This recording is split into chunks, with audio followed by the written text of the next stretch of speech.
Shalom Bapak Ibu yang dikasihi Tuhan. Saat ini kita akan merenungkan firman Tuhan. Mari kita berdoa.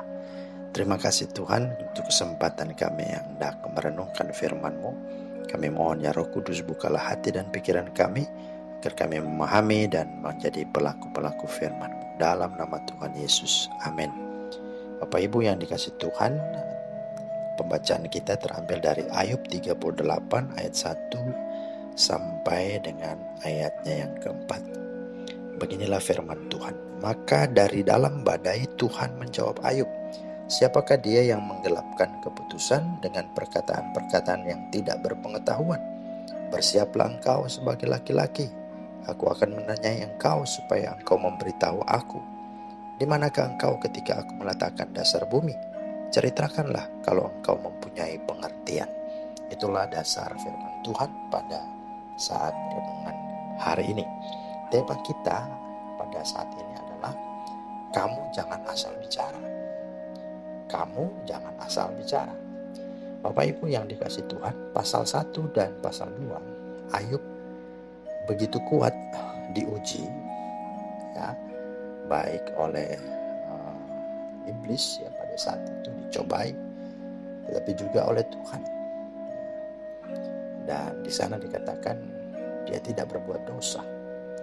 Namun kalau kita memperhatikan selanjutnya ketika dia menderita, mulai pada pasal 3 sampai pasal 37, Ayub mulai komplain dan protes kepada Tuhan karena sahabat-sahabatnya dan juga atas apa yang ia alami. Ayub kecewa, marah, mengapa ia harus mengalami penderitaan yang berat ini. Ayub merasa dirinya benar, saleh dan tidak berbuat kejahatan. Dalam Ayub 30 ayat 20 sampai 30. Bahkan Ayub sampai menghitung-hitung jasanya yang telah dia buat kepada Tuhan. Dalam Ayub 31 ayat 1 sampai 40. Karena itu menurut Ayub Tuhan tidak adil dan tidak peduli kepadanya. Namun ketika Tuhan melihat sikap Ayub kepadanya, maka dalam pasal 37 sampai 38, khususnya di ayat 1 pasal 38 di sana dikatakan ya, maka dari dalam badai Tuhan menjawab Ayub.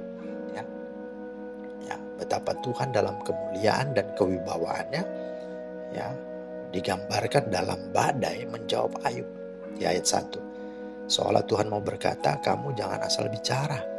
Ya.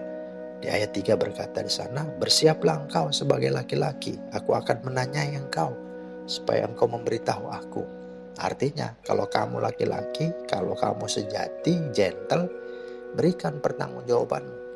Tentang apa? Tentang dua hal ini. Yang pertama, memangnya kamu ini siapa? Yang kedua, memangnya kamu bicara itu dasarnya apa?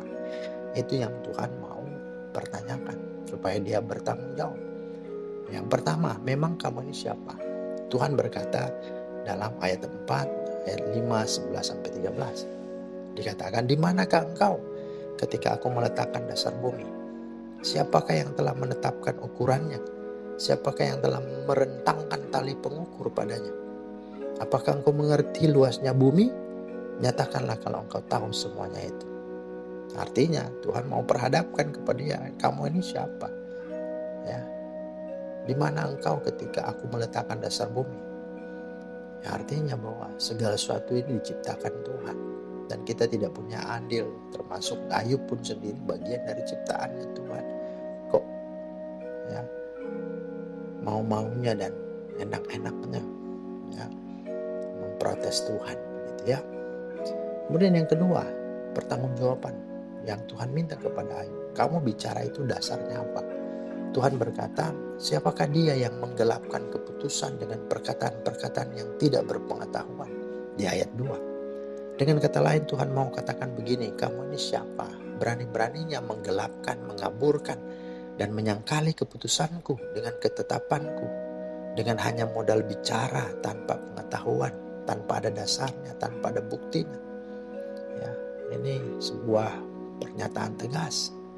Ya, maka berdasarkan pernyataan Tuhan ini, ya, Ayub tidak berani lagi memprotes dan membantah Tuhan. Melainkan dalam Ayub 42, kita memperhatikan di sana Ayub 42 ayat 1 sampai 10. Di sana jelas ya, Ayub sungguh-sungguh sadar. Dia datang dan dikatakan di dalam perikopnya, Ayub mencabut perkataannya dan menyesalkan diri.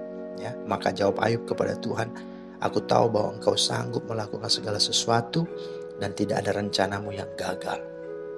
Ya, Ayub berkata, "Firman-Mu, siapakah dia yang menyelubungi keputusan tanpa pengetahuan? Itulah sebabnya tanpa pengertian aku telah bercerita." Dia mengaku, itulah sebabnya tanpa pengertian aku telah bercerita tentang hal-hal yang sangat ajaib, ya, bagiku dan yang tidak ku ketahui.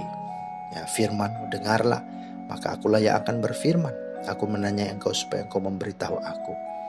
Hanya dari kata orang saja aku mendengar tentang Engkau, tapi sekarang mataku sendiri memandang Engkau. Oleh sebab itu aku mencabut perkataanku, dan dengan menyesal aku duduk dalam debu dan abu. Wah, itu sesuatu pengakuan pertobatan Ayub terhadap perkataan dan ucapannya. Ayub memohon pengampunan Tuhan, ya. Dan sebagai akibatnya Tuhan memulihkan keadaan Ayub dengan mengangkat harkat dan derajat hidup Ayub. Dalam ayat Ayub 42 ayat 10 sampai dengan ayat 17. Ya, di sana Tuhan memulihkan keadaan Ayub, ya.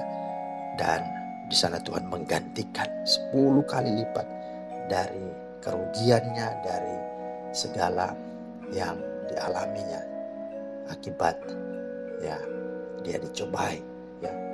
Maka Bapak Ibu yang dikasih Tuhan, kesimpulannya pertama, mari jangan asal bicara tentang apapun yang terjadi dalam hidup kita, dalam segala hal, termasuk adanya coronavirus COVID-19 ini, dengan segala apapun itu. Kenapa? Karena Tuhan berdaulat mengatur dan mengendalikan sesuatu yang ada dan terjadi di bumi ini.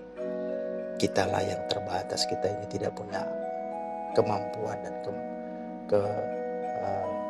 pintaran apapun untuk memandang sesuatu. Yang jelas dia punya maksud di balik ini semua. Ya, yakinlah Roma 8:28 itu.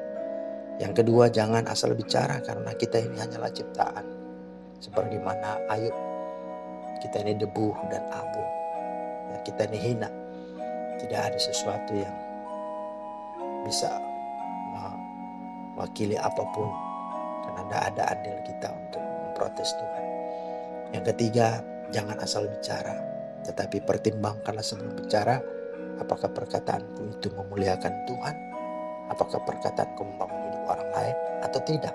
Ya, bandingkan Pengkhotbah 5 ayat 1 berkata, "Janganlah terburu-buru dengan mulutmu, dan janganlah hatimu lekas-lekas mengeluarkan perkataan di hadapan Allah, karena Allah di sorga dan engkau ada di bumi. Oleh sebab itu biarlah perkataanmu sedikit, karena sebagaimana mimpi disebabkan oleh banyak kesibukan, demikian pula percakapan bodoh disebabkan oleh banyak perkataan." Ya, mari kita sadari itu. Terlebih ketahuilah kelak bahwa Tuhan akan meminta pertanggungjawaban atas setiap perkataan kita. Matius 12 ayat 36-37 berkata, "Tetapi aku berkata kepadamu, setiap kata sia-sia yang diucapkan orang harus dipertanggungjawabkannya pada hari penghakiman.